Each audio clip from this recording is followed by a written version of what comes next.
welcome. How you doing? Randy, great to see you. Thanks for inviting me back. Absolutely. You are, I think, our first two-timer that we've had. So everybody, this is episode, honor's all mine. All right, really excited to have Peter Bell, General Partner and Chairman of Amity Ventures. Our title topic is Best Practices for Sales in Startups, something that Peter knows a lot about. We're sponsored today by Apex Revenue and Phone Ready Leads. They are the audience activation sponsor of Sales Community. Little shout out for them. So Phone Ready Leads, long story short, typical pickup time. If somebody's doing cold calling, usually 5% of the time, somebody will pick up. They've got a formula that once it goes through them, the pickup is more like 20 or 25%. So you think of the benefit to your sales team of getting somebody on the other end to pick up once every 4 or 5 times as opposed to once every 20 times. And Peter, that's certainly a much better way to build pipe, huh? Absolutely. I love it. Great value prop. There you go. And then Apex Revenue, they basically leverage that IP, that unique IP to also do then outsourced calling as well. And as always, brought to you by Sales Community. For those that are members, thank you very much. For those that are not, you can click on, there's a link here that Tucker just put in, Winter Free, where you can join for free. And as always, we have Tucker behind the scenes helping. So Tucker, thanks a lot for your help. So by way of introduction, Peter and his family is mostly in Boston. They're in Boston. They're in the Bay Area for a long time now, between Boston, Sarasota, and Narragansett, Rhode Island. They have an awesome family that we've known all the kids' lives. Sons Frank, Bradley, and PJ, who I can vouch are awesome. And Peter for sure had one amazing sales call like I did, where he got Mary Lee to say hi, and she's a hot ticket and fantastic as well. And we're trying to figure out, do the math, but it's been probably close to 40 years or 37 years that we've known each other, so certainly a lot of great history there. We met back, I guess it'd be in the 80s at BC and EMC. We're together in San Fran in 89. I was fortunate enough to have Peter on a board of a company I was running, Permabit. We've done tons of, and Peter, have you seen the Patriots Dynasty? Oh yeah, I watched some. I watched a little bit of it on the plane on Sunday. Amazing, so good. But so many of those Super Bowls were out with our kids until they got tired of going to too many Super Bowls, believe it or not. And Peter for sure is an amazing mentor and coach to so many, and one of my best friends who I know will always be there no matter what. And it's really because of Peter that I started Sales Community. He said during COVID, he's like, "Hey, Randy, you know so many people on the sales side. You're helping so many tech companies get in through other CXOs and CIOs. Why don't you figure something out?" So that eventually he ended up springboarding into Sales Community. So Peter, thank you so much for that. We also have some other intros. So another longtime friend, great exec, John McCarthy. Peter Bell's a prolific connector, endless amount of energy, loyal to his core. He's a man of many interests, but the common threads seem to be friends, family, and the pursuit of interesting businesses, hopefully profitable businesses. His thirst for continual education and the desire to share his wisdom with the next generation complements his desire to helping others. John Clavin, also a longtime great friend of us both.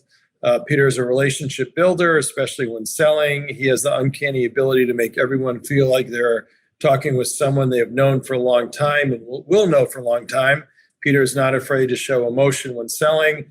He has even known to cry in a meeting. Any story behind that? That was a sales call in like 1988 in San Francisco, where I end of the quarter, I cried in the briefcase to appeal to that I was going to buy. I was buying an engagement ring for my wife, and needed the number, needed the order to make the number. Nice. There you go. Old school. And then lastly, John says, makes people feel like he really cares, which he totally does. Billy Scannell, a longtime friend, president at Dell. I've known Peter for almost 35 years and have always been immensely impressed with his intelligence and work ethic. He leaves it out on the field every day, many great memories of our early days working with him at EMC, and even better ones as an investor in his first startup, Storage Networks. I'm thrilled to say I've had a front row seat watching him go from a sales rep at EMC to CEO of Storage Networks to very successful VC, and even teaching classes at various colleges and universities, most notably BC. Proud of his many accomplishments. So pretty good way to very brighten nice. up your day. Very nice. All right. So let's jump into the questions. So people may not realize, which I know very well, your first job out of BC was actually as an accountant. Yes, I worked at One Federal Street in Boston at Price Waterhouse. Now it's Price Waterhouse Coopers. A great firm, but I realized after a few months there, this is the fall of 1986, it was not a fit for me. And fortunately, a mutual close friend, Randy, of yours and mine, Andy O'Brien, I called Andy O'Brien because I remember him loving where he worked, and he was at this really cool company. He was growing. He was like the New York sales manager. Yeah. And Andy fortunately made the intro to the founders at EMC, and I got my interview there. So, and the rest, well, I'm sure we'll get into some of it, but that was one of the, whenever I see Andy, I saw him at your daughter's wedding, Randy, at Shannon's wedding. And I love Andy and always thank him for helping me transition from being an accountant to getting into sales. Excellent. And we didn't prep this, but do you want to share what the moment was with the counting the pages in the phone book? Yeah. So a gentleman who was the top dog, if you will, the senior partner, after my 3-week training, I was unassigned to a client. So he asked me to come to his office to do some work for him. And at that time, we'd have these big work papers. And he asked me to kind of foot, which would be check the numbers with a calculator, a 10 key, where you put the numbers and then there's a plus sign. But those are built for righties, and I'm a lefty. So I was going like this instead of like this. And he got pissed off, and he got the Boston white pages and made me add up the phone numbers in the phone book. And that's when I decided maybe this is not the right cultural alignment for my interests and passions. And that's when I called my friend, Mr. O'Brien. Excellent. So good. And then maybe briefly just go through your impressive career from there. So I spent 10 years at EMC, 86 to 96. I took a 2-year leave to go to business school at Harvard. EMC was nice enough through many at EMC, but Mike Rutgers, one of my mentors, let me come back to EMC and essentially paid for my education.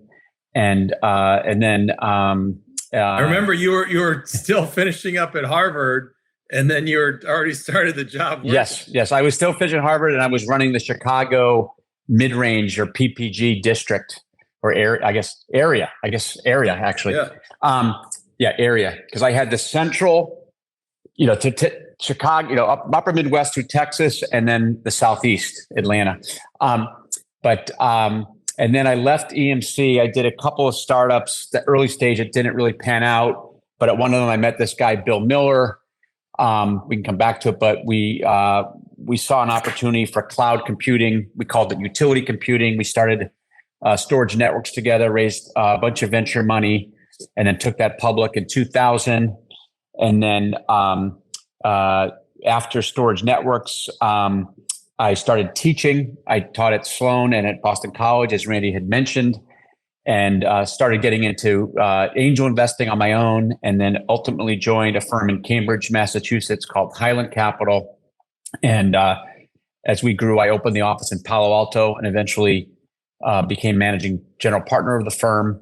Met 2 young guys at Highland, CJ and Pat, who are now my partners together at Amity Ventures. And Amity's been around for about 7 years. And we do early stage investing, early and growth stage in the software sector. Awesome. And I'm a happy LP from Highland and in Amity. And is the Amity, I don't even know, are you still taking investors for Amity? We are. We're going to launch a new fund soon. And we're happy to chat about venture and how it relates to sales, but we've got a bunch of great companies, some great entrepreneurs. Amity comes out of the Latin around ami, around trust, love, friendship. We look to back founders who we think can take the company all the way. So we try to be not only an investor, but a really, hopefully, aligned partner with the entrepreneur on his or her journey to build something of consequence. Awesome. So just before we get backlogged here, from Michael Norton, who's at Sandler, says, good to see you guys again. Thanks, Michael. And Peter Sullivan, legends, love the stories. Thank you, Peter. Peter, feel free to ask any questions. Peter is at ServiceNow, I believe. Ken Grohe says, Peter is the best customer-centric executive around, lead by example on countless meetings all across the country and every day. Every hour, 7 days per week, each week, go BC, #data tone. So thanks for that. And others that want to come in with comments or questions would be great as well. So Peter, you'd mentioned with Amity, the ideal is kind of backing the founders from the beginning, kind of throughout. Any example you can give? Sure. I'll give a, maybe a relatively recent. In venture, we have a long horizon. So, we have a company called Causley. It's sort of dual headquartered in New York and Boston. And the co-founders, Ellen Rubin and Shmuel Klieger, who are, I'd call both serial entrepreneurs. And I've been fortunate to back them both prior in different companies. And they both told me they want to do another company, but one needed, Shmuel wanted a CEO and Ellen wanted a superb technical founder. And they came together about 3 years ago through our introduction, and they're on just an awesome journey. It's still early, but around the whole idea of autonomic computing, really using AI to run the data center. But I've been fortunate to know Ellen and Shmuel for over 20 years. Shmuel's last company called VM Turbo was sold to IBM a couple of years ago. I was on the board there for a long time. And Ellen's company, Clear Sky, was sold to AWS. And then Ellen was an executive at AWS. But I think they really fit in with the whole Amity mission around, founders building companies of consequence. And both me and my partners at Amity, we really look at our relationship with the entrepreneur as a lifelong relationship, because these companies take a really long time to build, and the journey is quite uncertain. But what's consistent is the quality of these founders. So that's kind of really, I think. And we, in fact, at our annual meeting, we talked about, we highlighted just the special founders, because that for us is the most important decision we make, is who we back, and the decision to go on the journey. Yeah, and I know so many of them appreciate, so many in VC or private equity have kind of only been on that side. They've never really been on the operating side, let alone, kind of sales careers like you, and then kind of CEO careers. So I would imagine there's just so much value add that you can bring, having been in their shoes and having been an operator. Yeah, obviously the value add comes in many different ways, the network, the relationship, and all that. But I think for many, and I know for me, and thinking back to some of the folks I had involved when I was a CEO and a founder, is just really someone who you really know is in the foxhole with you, that you can trust, because you never really know all the things that are going to happen. So there's sort of I'll call it the very tangible things that hopefully a good VC brings, but sometimes the intangibles, and as you know, Randy, in any relationship, is being there for someone is sometimes the most important thing. Absolutely. All right. We have from Mike Norton. One of the things we hear and see from early stage startups is that the founder/CEO has the passion for the product, but makes the mistake believing they also have the best they are also the best salesperson to sell the product. Have you guys experienced this dilemma, and what course of correction did you take? So I guess the concept would be summary, founder-led sales, whether they can sell or can't. No, I think Michael's question and Randy and I were kind of talking about this prior, is a very good one. It's this idea of sort of the founder-led sales, or when are you ready to hire the sales manager, the sales team, or whether it's individual contributors or a sales manager. I do think that sometimes companies jump the gun. They raise a round of capital and they use that. They're going to invest, call it half of that capital in engineering and product development, half in sales and marketing, and overall go to market, but something that's not yet ready. So we like to see a founder who has the chops and is willing to be in front of the customer, both to sell, but also to learn. But at some point, the company's got to begin to scale. And it's always that fine line. When do you find the product market fit? And when are you really ready to kind of begin to turn over the reins? So it's a fine line. But I think if the founder can't sell the product, I think it's extremely difficult for anyone else to sell it, because the founder has, I'll call it the, kind of the authenticity that really only the founder can have in an early stage company. And also often the product isn't really fully baked, but you still need to get it into the customer's hands. And sometimes that's easier for the founder to do than an individual contributor salesperson. But happy to go into that in more detail. It's a great question, Michael. Thanks. Yeah. Thank you. Yeah. So, a lot of times people say, if it's a, engineering centric founder, engineering folks can't sell, but certainly, several examples. You take Moshe back at EMC, right? He was the godfather of Symmetrics, and he may not, I'll say maybe he didn't know how to sell, but he did, because he really kind of had that passion. Do you see that these, I'll say, engineering centric, non-go-to-market CEOs can really do those founder-led sales early on? Yes. And I love the Moshe example. Think about Dick Egan. who's the founder or the co-founder, the E and EMC, was, exceptional and a deeply technical person, but Dick was incredible. Right. We all wanted him on, we all wanted him on sales calls. But I do think, the founder, if you look at any, think of any founder you respect, is they have to sell customers. They got to sell their partners. They have to sell investors, so they have to be good salespeople. They may not have the selling skills, all the things that Randy, you talk about. I heard it in spades from so many quality people you had at the Sales Community Advisory Board event a few weeks ago in Colorado. So they may not have all the best practices, but the founder needs to know how to sell the product and the company. But then I'll call it the sales executive team needs to put all of I'll call it the regiment, they kind of the machine. They need to build. And no better example than someone who was kind enough to say some nice words. If you look at what Bill Scannell has really done, over his career, is build and operate the machine, and then tweak the machine as markets change and products change. So that's where the professional. And I know we're both Patriot fans, Randy, and maybe we've fallen a little hard times in the last year or so. We'll see.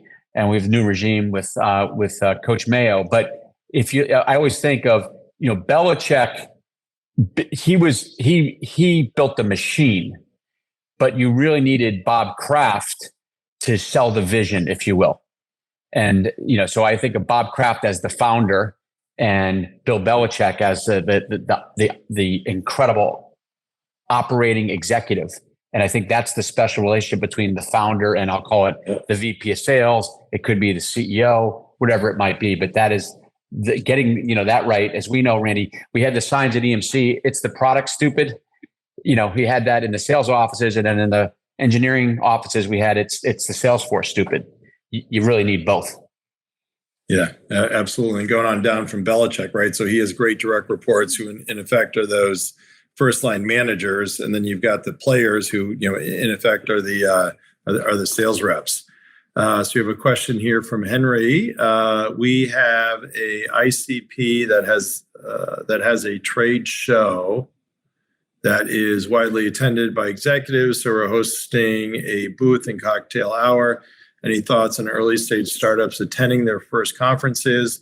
The SDR team is having great success booking demos leading into the team. So I'm going to take this first. So my first sales job, I got parachuted into England, was there for a year and a half, and then to Australia. So I'd go to these, IBM user group shows, and there'd be these booths, and people just would be standing behind and not saying anything. So, the net is, obviously you need the leads, but view everybody as a lead. Go out and talk to whoever it is and engage. I was at SaaStr, which was one of the big industry conferences a couple years ago during COVID, and I can't tell you how many times I would walk by and nobody knew whether I was ICP or not ICP. They would not come out and not say anything, and then finally got to be a point where ones that I could be a candidate for, then I would go engage with them. And I'd be like, hey, why wouldn't you ask me anything? Well, I don't, don't do this, don't do that. So conferences is great. I just would be aggressive in a good way. Little other trick that I used to do is I'd have my business card and say, hey, if you give out my business card to the bar, you can get a free drink. So that's a good way to get friends as well. Peter, any perspectives you have?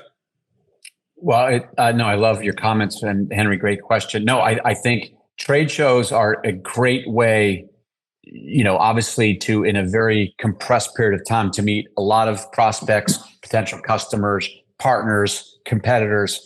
And, Randy used the word aggressive. I couldn't agree more. I mean, it's really an opportunity. And it's also for this, and I remember the early trade shows back in the, when I was a sales, we called them, we call them basically telemarketers. Now you call them SDRs, but it's also a great way to practice your pitch a lot and refine it, because you might be able to talk to like 70, or 100 prospects in a day.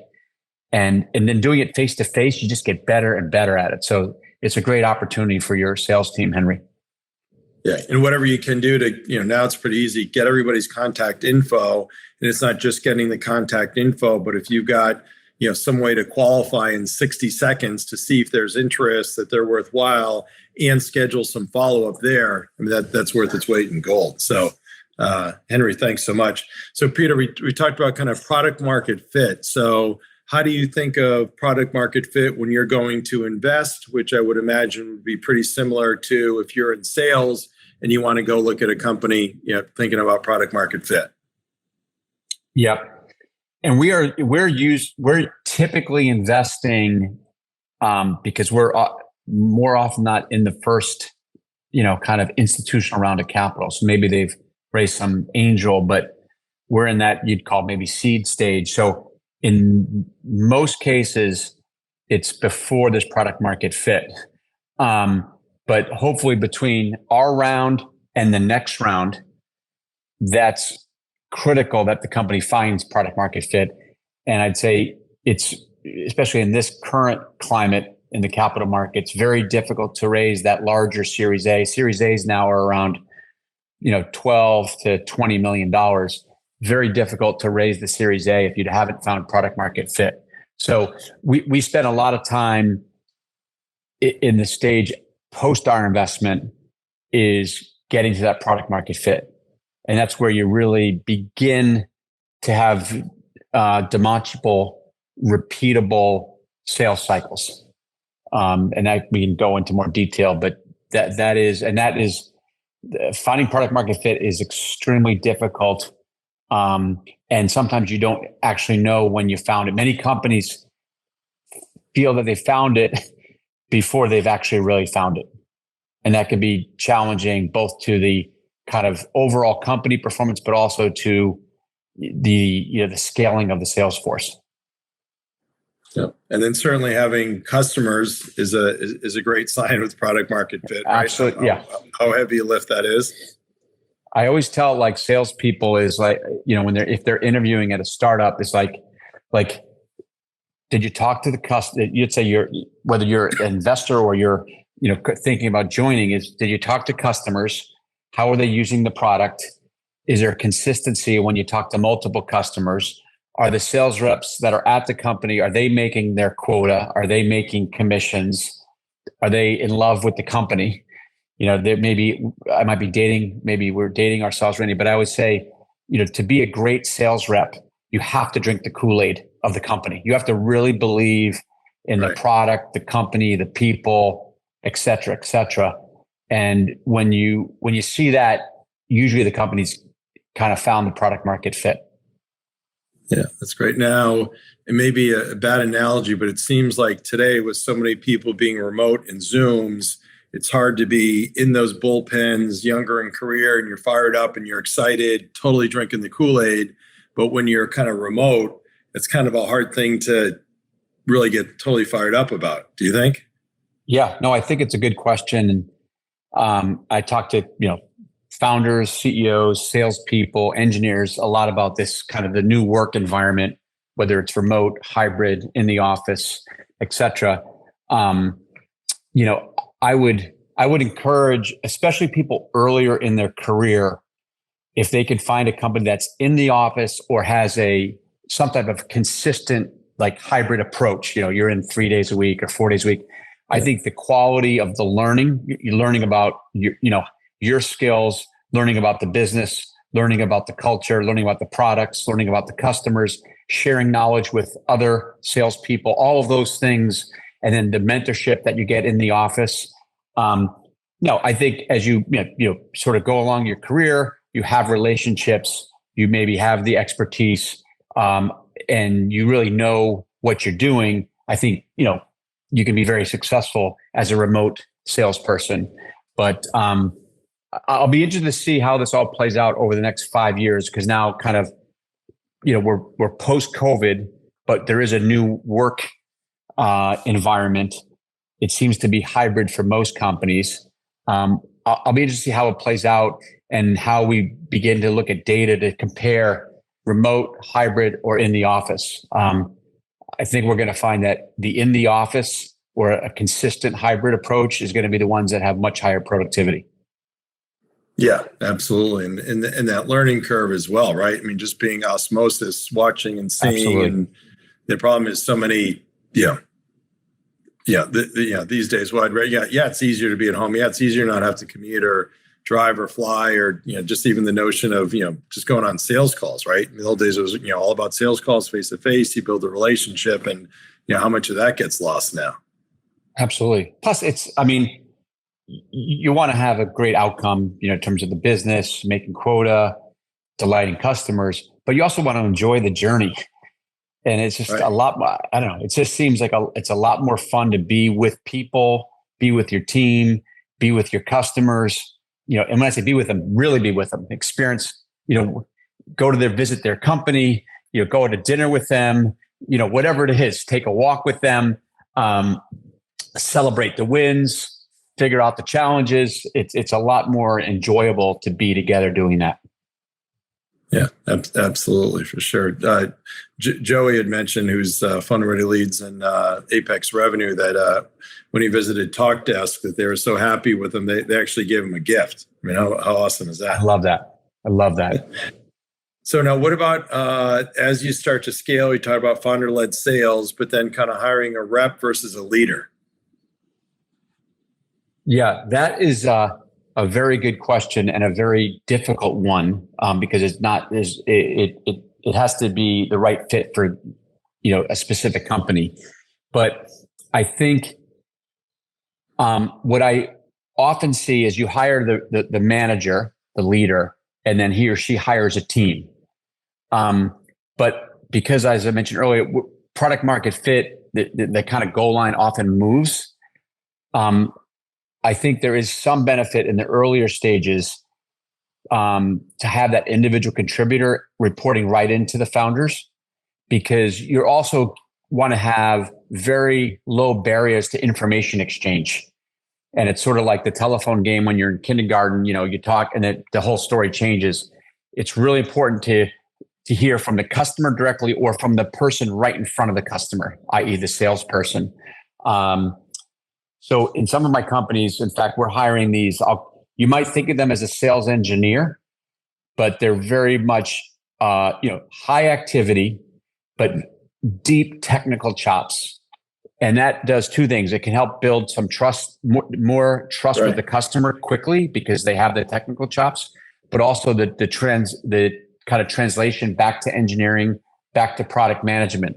Now, but I think at some point, like in any, whether it's, you could take any sport, you need a great coach. I'll call that the first line manager.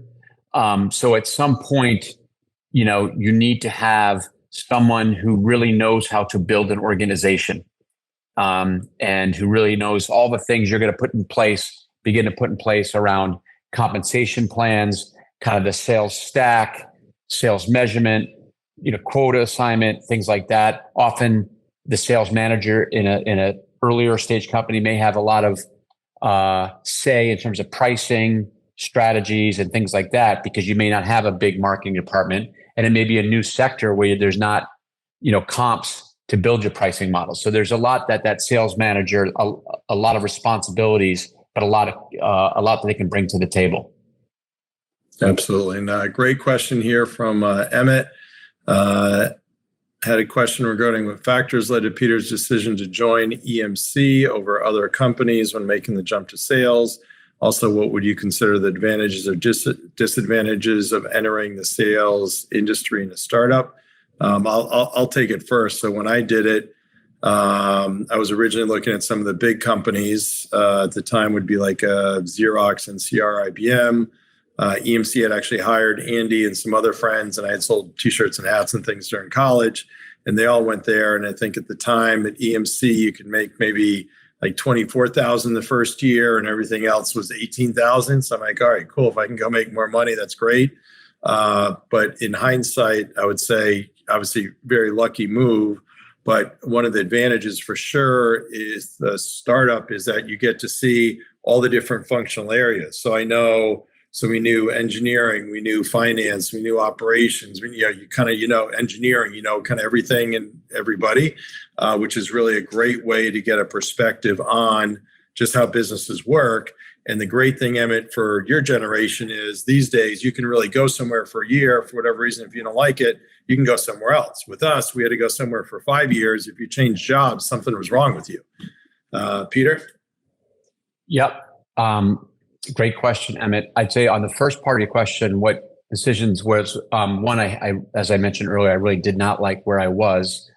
And some of it is my answers with the benefit of hindsight, but it's such an advantage. I know a few people there that were at EMC, Andy and others, probably 5 others. That's a huge benefit. People there that are enjoying their job. And I remember years later, I worked for a guy named Frank Keeney, who became a mentor to me and many others. And he always talked about there's 3 things you want in a job. You want to enjoy the work. You want to make a living, compensation, things like that. And you want to be intellectually challenged. And often you can only find 2 of the 3 in a job. And for me, I didn't know at the time, but EMC was all 3. The people were great. I could do well. If you hit your number, you could make a very good living. The industry was always changing. So there was always new challenges, new opportunities, new territories, new products. So I think maybe related to the second part of your question, the disadvantages of entering, a sales role in a startup is that majority of startups fail. So if you leave, you're gainfully employed at some very successful larger tech company and you go to a startup, it's probably 50%, give or take, chance that company will not make it. So that's a bummer. The advantage is that you can really put your, if you look at people like Randy, Billy Scannell, many others that Randy's had or talks about, Dave Schneider, who recently was on ServiceNow, you can really be part of building the company. Harder to do that if you join, a 5,000 sales force company. It's unlikely you're going to be a builder of the company. So that part is really rewarding. And if you do that, the economic rewards, if you build a company, will be extremely substantial. Totally. Great question, Emmett. Thank you. So for others watching, feel free to comment or ask other questions. So good transition there. So what about trying to, for people that want to get into sales in a startup? We both talk to people sometimes that are, big companies only, which may or may not be a fit. What's your take? My typical, when folks call me that are working at larger companies, say, hey, I'd like to join a startup for whatever reason, maybe that they're not getting the reward, or whether that's the financial reward or the emotional reward, or they feel like they're a cog in the wheel, or maybe they want to find a new sector that's growing, which is awesome. I say, you have to have a company that's really poised to be a rocket ship. And what I mean by that it's growing, that the market size is such that it could support $1 billion type business. The quality of the management, is people who you can really believe in. And that you feel that the industry is one that's important to you. So for example, someone maybe on this Zoom or on this LinkedIn might be really interested around the gaming industry. Mobile gaming is huge, great. But for someone else, that may be something that's not interesting at all. Fine, you can build it. It's a huge market, but it may not be interesting. So find something that you're interested in. If you look at, we have a lot of friends, Randy and I, and some of them we saw out at Randy's sales community event. They're in the cybersecurity space. I love cyber. I love it because it's a huge industry, but these products are like super important to their customers, meaning they're really securing or helping these businesses, really operate. So that might be a sector that's important to you. You might look at, we've recently invested in a digital health company. Super important. It's the largest component of our, other than defense, of our GDP. That might be an industry that that is exciting to you. So find an industry that you think is exciting, and then find the best company. I can tell you that the CEOs of these venture-backed companies are all looking for great talent. So you really are in the driver's seat, and you have the pick of the litter. So it's a really great time, I think, to think about joining a growth company. But you need to spend the time, evaluating to make sure you're finding the right fit for you. Absolutely, great point. And as you evaluate, kind of, I guess, compensation comes into play, comp and stock, whether you're somebody who wants to go into sales or you're on the leadership CEO side saying, okay, how can we have, compensation drive behavior? Yeah, the comp, and if anyone's interested, there's a lot of, even though venture is obviously private markets, we have a lot of data, and I'm happy to share that in terms of what role we could do it by role, stage, location, cash comp, bonus, equity. So happy to share that. It's an annual survey, so it's usually a few months out of date, but it's still directionally pretty correct. But it is very difficult because many of these earlier stage companies, there's very little history. So you can't say, well, what did you make, 4 years ago, 3 years ago? So some of it is based a little bit on instinct, in terms of, kind of comp versus quota. But I think most venture-backed companies need to obviously pay market salaries. So there is market data. And then there's on the stock, it goes back to some of the things we've discussed earlier, is you have to believe that the outcome can be huge. Because if the outcome isn't huge, and you look at the percentage you might get, and then look at what's called the preference stack, how much money has been invested in the company, et cetera. If it's not a meaningful exit, and I'd say meaningful is, in the $1 billion range, it's going to be difficult for that stock to be worth a meaningful amount. Yep, absolutely, for sure. So that your data thing on there, we should do something. We could post that and share that for sure. What about when you think about the tech stack, kind of by early stage, kind of growing up? Yeah, I think, and probably most people on this call know that the tech stack has gotten much more robust. And I think depending on what role you're going in at, there's opportunities if you're in kind of a managerial role where you might be actually implementing the tech stack. or you may even do that as an individual contributor. But some of this stuff gets pretty expensive, as Randy knows. So it's a fine line, and depending on what stage, you're gonna have less tools. But obviously, starting with the CRM, is kind of the centerpiece of that. But I think there's a huge opportunity for the sales stack to be startup. I'll call it more startup ready. Some of this, there's some open source tools emerging, but I'm a big believer that kind of, I'll call it tools, automation, making the sales job, I don't want to say easier, it's never easy, but giving, just like you do in playing sports, is the right equipment. And that's becoming sort of a ticket to entry. So I think if I was evaluating a company to join as a salesperson or sales leader, I would really want to understand what capabilities, what tools are in place. And you'd have to believe that you can be successful, with that set of tools. And then same thing these days, if you're going to be a CRO or go-to-market leader, CMO, you also need to have some awareness of the tech stack and what would you put in place, because to a certain degree, selling is selling, but it's not as much old school selling as it is, okay, how do you put these tools in place that then can give you that extra lift and that extra leverage too, right?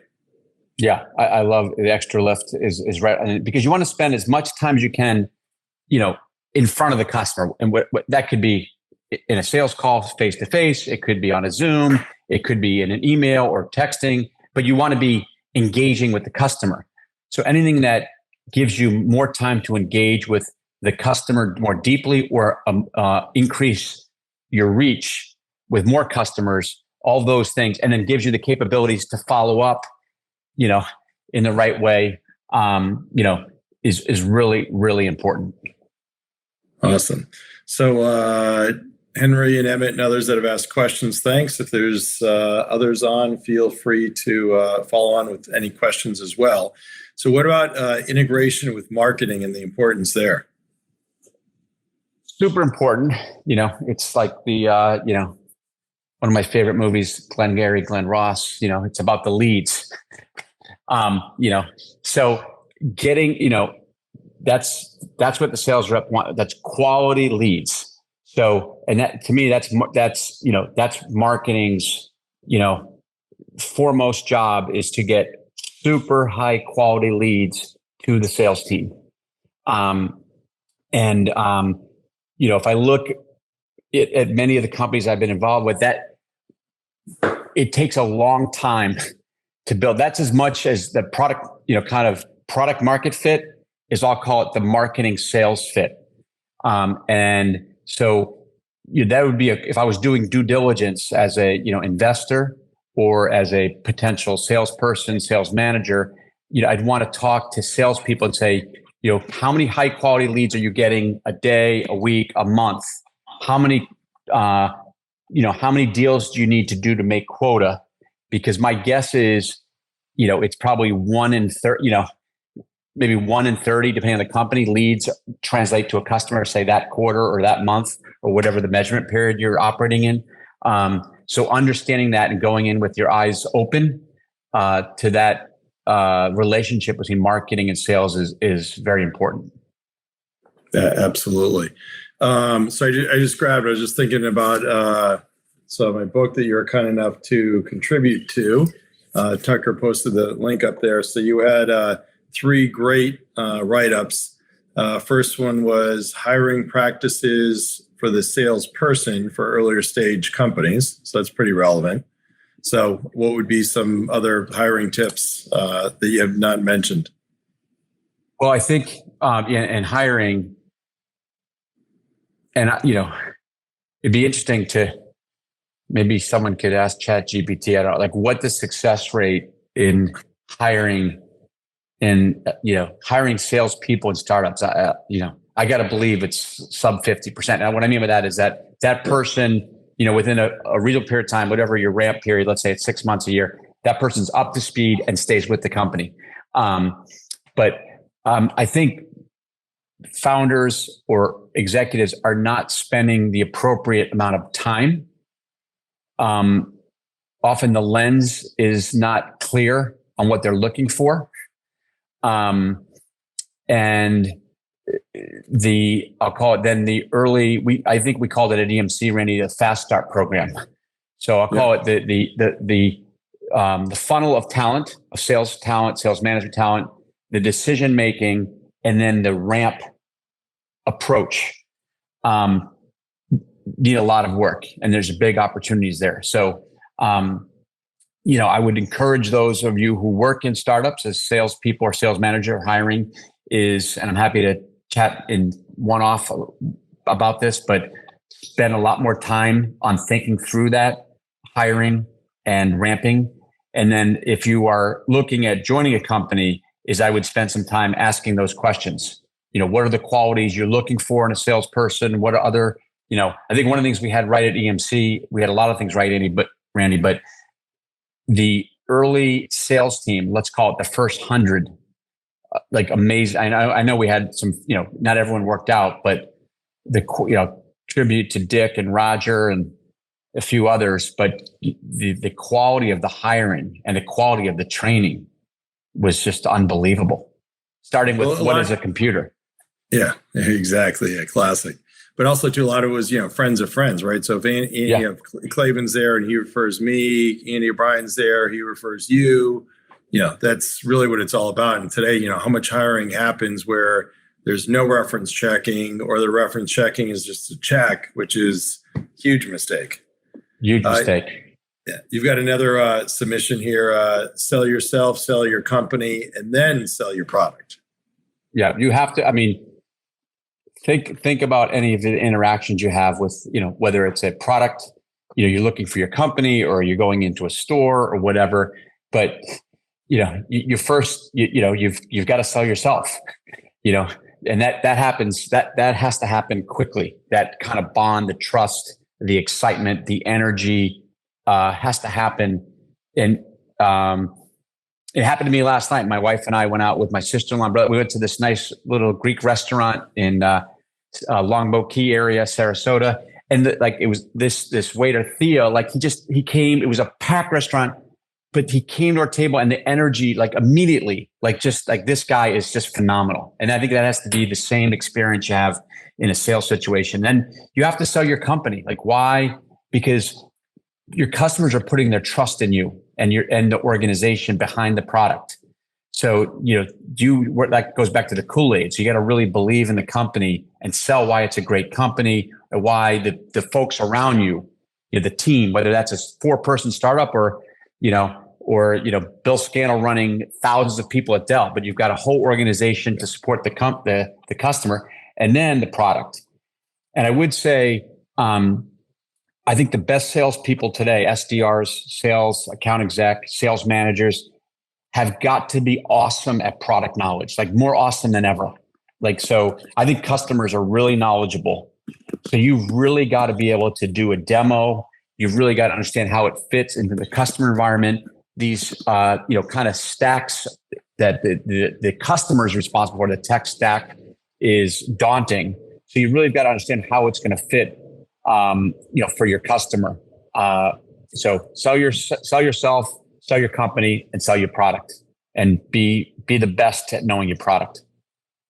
Absolutely. What about any kind of 1 or 2 mentors that you've had and advice you've received?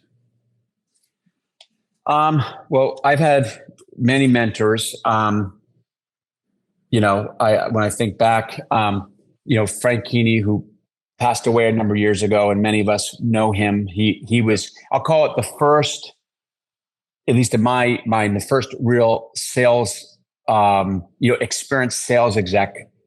And Frank did, this is at EMC. And I think what Frank did that I'll always remember and value is, while he was tough and demanding, if you worked for him, you knew he had your back, and you knew when he went back to corporate, he was fighting, meaning fighting for the sales team, fighting for better products, better marketing leads, things. So he was in your corner, but still very demanding, and he was a terrific mentor. And then when I moved to back to San Francisco in 2009. I was fortunate enough to become friends with a guy named Bill Campbell. There's a book about him called A $1 Trillion Coach. Bill passed away in 2016, but Bill was a mentor to many, including me and Randy, but was really, he had many skills, was a lovable man, lovable person, but his ability to be candid, like really candid, I've never seen anything like it. And that was super helpful to me personally, but also helped me in my relationships with people I work with, or maybe CEOs I coach. Is this, and I don't want to even say I'm close to Bill, but just this idea of, I'll call it love and candor at the same time. Bill there was no one better. Absolutely, and he would be very proud of. I'll say how you've turned out. And one of his, I remember him telling me all the time, I love, Peter Bell, he gets his fingernails dirty, he gets in, he knows what's going on, gets down the grassroots, figures it all out, and certainly so many other great attributes. An awesome coach, great book, $1 Trillion Coach, which is a total easy read, highly recommend checking it out for sure. So we have here from Dave Donatelli, who was your best telesales rep ever? Is that a leading question? Was it him? I would say, honest, the best telesales rep I ever had was the current CEO of Riverbed. That would be Dave himself. And I'll call Dave extraordinary leader, and incredible ability, which we don't see in many, because Dave he's operated some very large companies, and it's a skill I always wish we had in smaller companies, is the ability to get alignment with disparate organizations. I think Dave does that as good as I've ever seen, and that's really hard, whether you have a 5-person startup or you've got, you're the CEO of Riverbed or executive at Oracle or HP or EMC. Getting an organizational synchronization or alignment is really difficult. And Dave is as good as I've ever seen doing that, but was also the best telesales rep I've ever had. There you go. So Dave, hopefully you go into your, I don't know if you have a call center or not, but you could really blow their socks off by picking up the phone and going at it. And I'll vouch for sure what you said for Dave. I had the pleasure of working for him during some great times at HP and some not great times, and are trying to cut our way to greatness, but certainly always there, very helpful, always very customer centric, definitely highly regarded. So thanks, Dave. Time flies when you're having fun here. So what about at the end, I like to ask, and I didn't prep you with this, so I apologize. Any PG Randy story? There's so many stories about Randy, who I love dearly, but I know there's so many, but one I'll never forget. What Randy was the 4381, which was a product we had that was a successful product at EMC, and I asked Randy to come out to help make sales calls in California. But Randy also, his oldest son, Philip, was a young kid. And Randy flew to California, made sales calls, took a red eye back to Boston, and I needed him a day later, and he came back out to California. And I was like, wow, like Randy, and if people who know Randy, like many of us know, that no one's surprised by that. Like Randy's level of like family and work, and there was like, nothing's going to sacrifice. And Randy, I don't know, like just amazing energy still to this day. But so I guess that's a G version, but I think for me captures a lot about Randy. So I'm sure I have PG, maybe even R rated, but that's for another day. All right, we'll stop it there. So thanks. So Peter, certainly been amazing. So many great nuggets about sales and startups for sure, and certainly a lot of those go for larger companies as well. Thanks to Apex Revenue and Phone Ready Leads for being the sponsor. Thanks, Tucker, for your help behind the scenes. Again, for those that are members of Sales Community, thanks. For those that are not, you can go to salescommunity.com and see the free link that says winner free. And next week, we have, Peter, you probably know Brian Babineau from DocuSign. Oh, yeah. Terrific person. Awesome. So look forward to having him. Then the following week, Elizabeth Brophy from IBM, and then Peter Trezino from Dell. And Awesome. Other great slate all set up. And if anybody wants, you can go to the website. You can see everybody that we have booked out weekly. Now I think it's over 6 years, which is a little crazy, but is what it is. So Peter, awesome. Thanks. Take care. Have a good one. Tucker's going to disconnect us. And if you can stay on for us to wrap, that'd be great.